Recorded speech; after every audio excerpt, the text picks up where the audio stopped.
Alright, hi again everybody, Brian Spencer here with your Pure Pro Wrestling update. The wrestling world is in shock after the events over this past weekend at both Pure Pro Wrestling's return to the historic Masonic Temple in Bay City and Pure Pro Wrestling's No Escape in Holland. Starting with the show in the historic Masonic Temple in Bay City, in a much-anticipated rematch, the upset of the century occurred as the Global Flyer Drake, at just 17 years of age and in just about 10 seconds, ended the 5.5-year reign of Pure Pro Wrestling Michigan State Cruiserweight Champion James Alexander and is now the new Cruiserweight Champion. The next night in Holland, Drake had his first title defense by pinning the Michigan State Tag Team Champion, the Big Deal Cody Manning, who has apparently, maybe, kind of, sort of, taken Pretty Boy Jake Wilder under his wing as his assistant to the Tag Team Champion.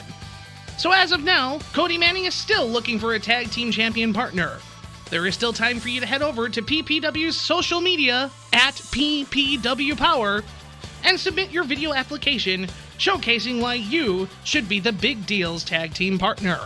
And now we turn our attention to the feud that has been going on since September 2023 at Battle in the Creek 3 for the AIWF Continental Championship. Champion high-profile Dylan Knight and challenger Dylan Derringer have waged war all over the state of Michigan for almost a year. That came to a head this past weekend. First in Bay City, it was Derringer's last chance. No rematch clause. Jack Kelly was handcuffed to Congo Kong at ringside. One-on-one, Derringer versus Knight in an Extreme Rules match. After tearing apart the ring and fighting all over the Masonic Temple, after the dust settled, hard-to-kill Dylan Derringer finally regained the AIWF Continental Championship back from Dylan Knight and the Upper Echelon. But nothing compared the wrestling fans to what would happen the next night in Holland, as the Upper Echelon Dylan Knight and Mr. One Night Only JP ONO faced Dylan Derringer and the Amazing Zondo in a no-escape barbed wire tag team match. The ring ropes were surrounded in barbed wire, tables, chairs, barbed wire planks were involved. Jack Kelly and his team even got Z-Man, the Amazing Zondo, handcuffed outside to the corner, incapacitating him from being able to help his partner Dylan Derringer. However, after Jack was laid out by a miscalculation from the Upper Echelon, Zondo was freed from his handcuffs and was able to help his partner Derringer get the victory over the Upper Echelon. After the match, Dylan Knight got up and, in a rare sign of respect, extended the olive branch to Dylan Derringer, which Derringer accepted.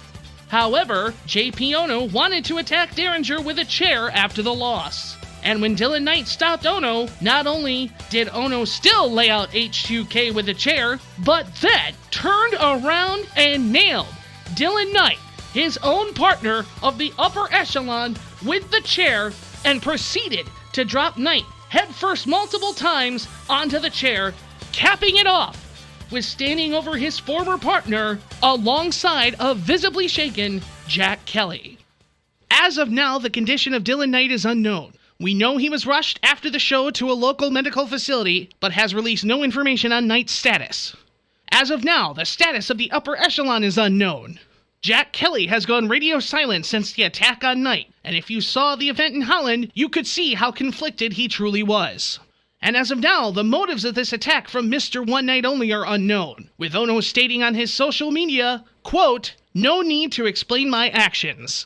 Perhaps Mr. One Night Only will be on hand this Memorial Day weekend as PPW comes to the Farwell Memorial Day Fair Sunday, May 26th and Monday, May 27th with a 3 o'clock bell time. Needless to say, PPW is heading into the summer in a state of uncertainty. Stay tuned to the update and follow PPW on social media at PPW Power for any late-breaking updates on the condition of Dylan Knight. For this update, I'm Brian Spencer.